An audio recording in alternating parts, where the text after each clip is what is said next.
Hey, what's up, everybody? It's Coach Matt over here, Primal Athlete Training Center, www.primalatc.com. Guys, today we're answering kind of a tough question because it has to deal with something that we all have been through. It has to deal with something that we all deal with or have dealt with on a meet-by-meet basis, which is emotions. Now, what am I talking about? What do emotions have to do with a throw? Specifically, what we're talking about today is the emotional breakdown that we see happen with athletes, especially younger athletes, if things, to put it nicely, are not going their way. So we see it a lot of times where an athlete will be just incredibly psyched up, ready to throw, thinks that they are extremely prepared for the meet that they are attending. And then, say it's discus. Their first throw doesn't go as well as they would have liked. It's a right sector foul. It slips out of the hand, and the meet is just off to a bad start. They got two more throws left. They know they've got two more throws left. Maybe it's to get into finals or to place high at a dual meet or whatever it might be. And then emotionally, they start to fall apart. They start to worry. They start to think, oh God, what if it happens again? What if I don't do well? What if I'm not ready? What did I do wrong? They start to overthink. What did I do wrong? What was it? This? All week at practice, did I not do that? I was working on this. My coach isn't here. My coach is over at shot put. Nobody's here to watch me. Oh my God, what do I do? Start to panic and start to emotionally fall apart. Well, the question that we are answering today comes from a coach who basically says, Coach Matt, what do you do if you see, for example, an athlete start to fall apart? And the answer is that there is no good answer. It's going to vary. It's going to differ based on the person. I'll give you a couple of examples. One of my athletes who is a guy, one of our most successful throwers that we've coached, when he is kind of breaking down and when he just is not having a good day, I know that, based on our working relationship together, I know that it's time for me to get a little bit pissed off. It's time for me to yell at him, raise my voice, clap my hands really hard, say, come on, let's go, do what you did at practice, focus, come on, get pissed, let's go, get that leg underneath you, explode out, da-da-da-da-da, and I start just yelling at him, just getting him mad. He performs really well, and he lifts really well in the gym when he's pissed off. So I get him a little bit riled up. I get him a little bit angry.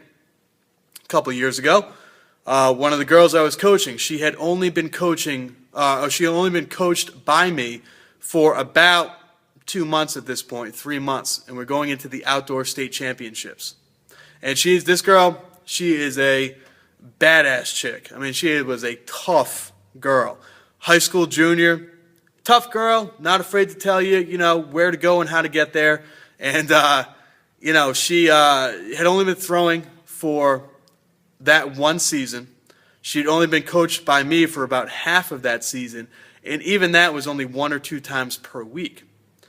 So even with that being said, she was scheduled, or she was sort of slated to place really well at the state championships, even though she'd only been doing it a few months. And this is in the discus. So as the discus is going on, I'm over at boys shot put watching a few of my guys throw. I try to make it. I see one of her throws. I see another one of her throws. I miss her final throw. And I also don't have any idea how other people around her are doing. Turns out she missed finals by 1 inch. Had she thrown 1 inch further, she would have tied for 8th place, and she had a second best throw, better than the other girl who she would have tied with, so she would have made finals. And this girl came up to me, and I'll never forget it. She came up to me, and I thought she was going to punch me in the face. I thought she was going to punch her hole through a wall, start kicking, screaming, just start tipping tables over and throwing crap around. And she broke down and started crying. And people that know me, people who have dealt with me before, understand that if there's one thing I don't like, it's the touchy-feely coaches. It's coaches that, are real, close and almost like creepy old man. They're, hugging their athletes and really close with, the high fives and the pats on the butts. And it's like, Not that kind of guy. I'm very hands-off. Like, whoa, I don't want to touch you. I don't want to hug you. Sometimes you can't avoid it. You know, if somebody breaks a record or wins a championship, they come up to you and give you like a big hug. Especially the girls. They wrap their arms around their neck and they give you a hug, and I'm kind of like, oh, God. Awkward. You know, there's a lot of creepy old men coaches out there that do that stuff, and it's, you know, 16, 17-year-old girl, and you're like in your 60s and 70s. It's kind of weird. So I am not that kind of guy. But, man, when this girl started crying, I didn't know what to do. And I just went up and I wrapped my arms around her, gave her the biggest hug, you know, told her that she's a junior. She's only been coached by me for a month and a half. She's only been doing this for 3 months, and she's the 9th best discus thrower in the entire state.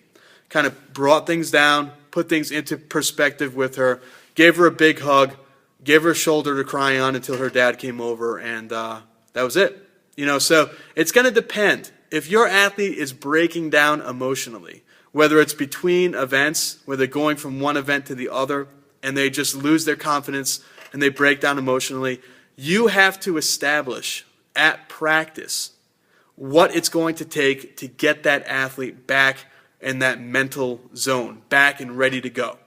So you establish that at practice. You test things out. You test their emotions. You test what's going to get them mentally charged up, mentally fired up, ready to go. So if somebody's having a bad day at practice, try a few things. Try getting mad at them. Try pulling them aside, putting your arm around them.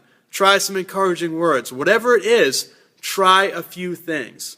Maybe it just is, like for example, here in the gym, when someone's having a bad day lifting, you have to just break down the numbers. A lot of times that's what it takes. Say, hey, last week you squatted 485 for 3. This week you're going to be squatting 495 for 3. Come on, dude, pick up a couple 5-pound plates. It's only this much heavier. Here, it's an extra 5 on each side. Here, hold this in your hands. It's not heavy at all, is it? That's all the extra weight that's on that bar. You can do this. I believe in you. You could squat this all day long last week. Now I'm having you squat it this week. So let's go. Get fired up. Let's go. Sometimes that's what's needed. Or say, hey, you didn't throw a PR, but you were only a 1.5 feet off your PR. You know, you're that far off your PR. Look how far that is. That's nothing. It's a 1.5 feet. Come on, you're so close.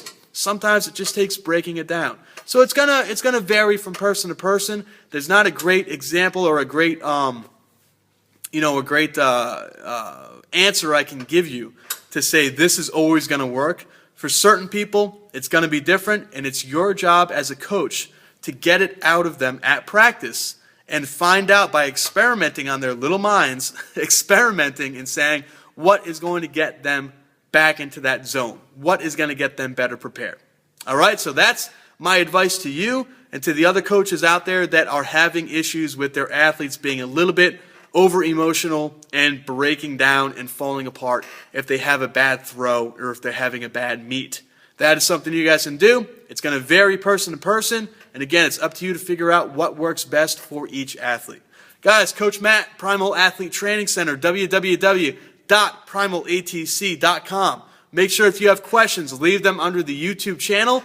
Getting kind of deep on some of this stuff, guys. We've answered a lot of the how-tos.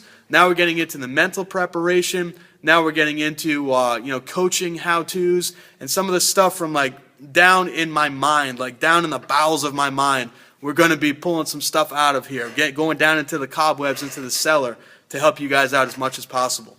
Keep those questions coming in. Let me know if you have anything else that you want to talk about, and I'll answer it in a future video. Talk to you soon.